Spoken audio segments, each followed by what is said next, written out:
Anem a començar a fer aquest vídeo sobre el pseudo servidor UDP. Primer de tot farem un nou projecte. Aquest projecte posarem que sigui del dia d'avui.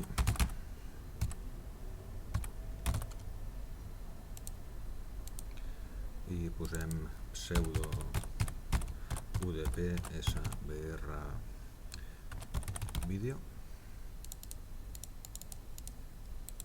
El copiem.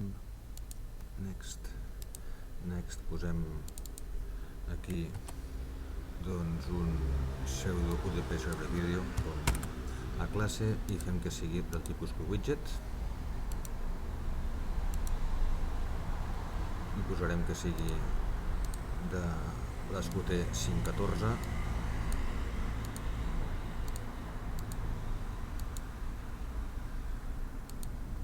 I ara verifiquem que això comença a funcionar.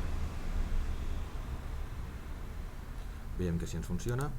I ara el que farem, primer de tot, serà a posar en aquest pseudo UDP server video, li posarem que volem accés a la xarxa, perquè tot el que vagi amb xarxa hem de posar aquí network a l'arxiu.pro. Ara el següent pas és cercar la informació del QUDP socket i anem a veure l'exemple que n'hi ha aquí de pseudoservidor. I tenim aquest pseudoservidor. Ara aquí observem, per exemple, que tenim com a classes QUDP socket i QNetwork datagram. Per tant, vaig agafar doncs, aquestes classes, copio l'enllaç i me'n vaig a l'arxiu.h i aquí ara farem un include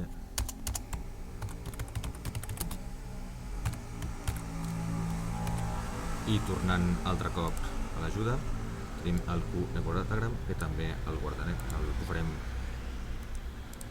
Ctrl C i aquí include.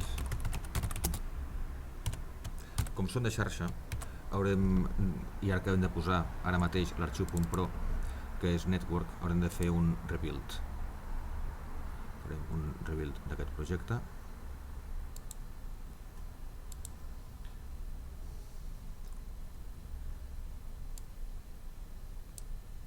I veiem que ha estat possible fer això i ara dintre del formulari el que farem serà posar aquí una etiqueta. Posem aquí una etiqueta del tipus QLabel. Li posarem que aquesta etiqueta li direm UDP message i li posarem que sigui de tipus 33 de mida, li posarem que sigui en negreta i a més li posarem que estigui centrat. I ara mateix l'etiqueta, el valor que té, aquesta etiqueta, el valor que té li posarem esperant datagrames. A veure això. Esperant datagrames. Ara fem un layout vertically i posem això en marxa i veiem que ara això està funcionant. Molt bé. El següent pas que hem de fer és posar doncs, aquests mètodes. Aquest és el mètode initSocket, que anirà al principi de tot, i aquí tenim el mètode read pending datagrams, que es veu que és un slot perquè es crida dintre d'aquesta connexió d'aquí. InitSocket. Ens anem a posar aquí un mètode que podem dir que sigui protegit. Ara mateix dona mateix si és protegit, si és privat o si és públic. Farem aquí void b inicia sòcol i aquest inicia sòcol m'interessarà que porti un port que serà el port en el qual obriré el sòcol.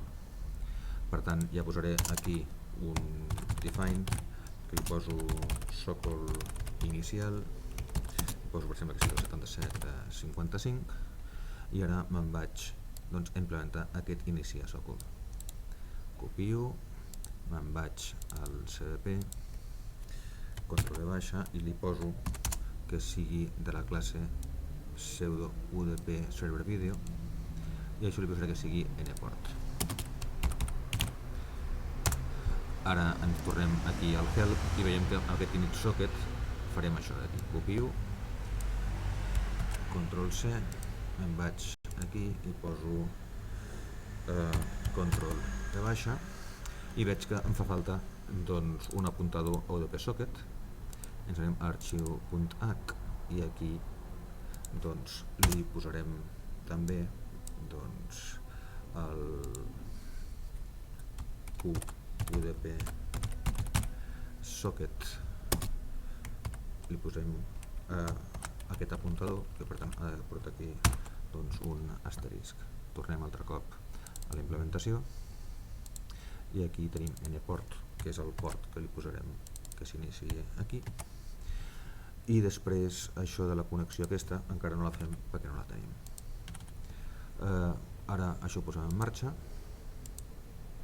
veiem que està compilant i ara el següent pas serà dintre del constructor farem cridar el init socket i li posarem que aquest sòcol tingui el nom sòcol inicial, el número de port del sòcol inicial, que serà aquest d'aquí, control V. Molt bé, el següent pas veiem que ens caldrà posar un read pending datagrams, un mètode de tipus OSCA, és a dir, slot, i per tant copiem això, copio, vaig aquí, edició, li posem que sigui d'aquesta classe, control Z, control C, control V, i ara aquí aquest mètode reading pending datagrams el posarem com a slot, posem aquí protected slots, tampoc ara de solta si és protegit públic o privat, però sí que sabem que són slots i posem aquí void control V i ara mateix a la implementació tenim això, i ara ens mancaria una funció que processés el datagrama rebut. Llavors el que podem fer és una funció a datagrames de tipus QNetworkDatagram, per tant el que farem serà implementar aquest mètode, li posem aquí void control V i sabem que això li passa com a argument un QNetworkDatagram, posem aquí process datagram aquí i tornem altre cop a la implementació. Ara el següent pas seria implementar al CDP aquest nou mètode, copy,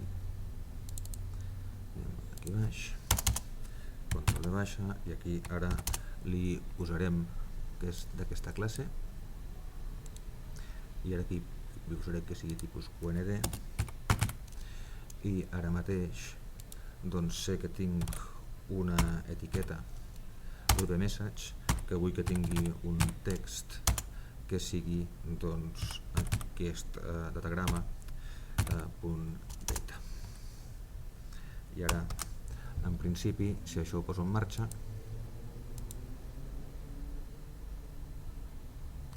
estic ara esperant datagrames pel port 7755, me'n vaig al node red i l'envio pel port 7755 un hola i un adeu.